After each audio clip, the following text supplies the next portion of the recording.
We're getting windy conditions today.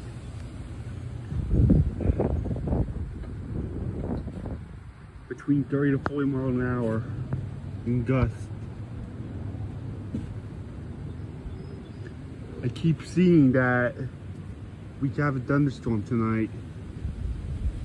That's why I keep seeing in my weather app. A lot of trees are dancing.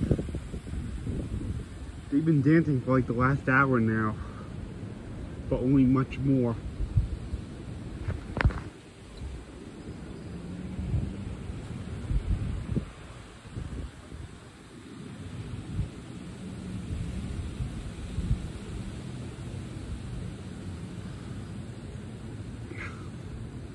A lot of loose objects are getting pushed around right now.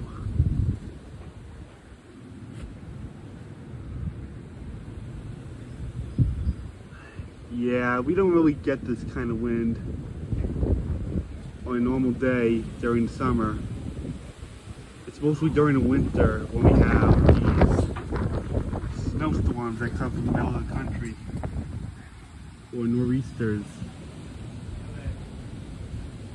like the outer bands.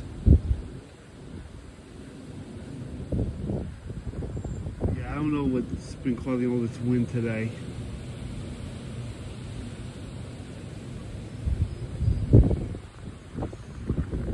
Yeah, I see that we're getting thunderstorms tonight, but I don't know if this is like the outer bands of it that's coming our way.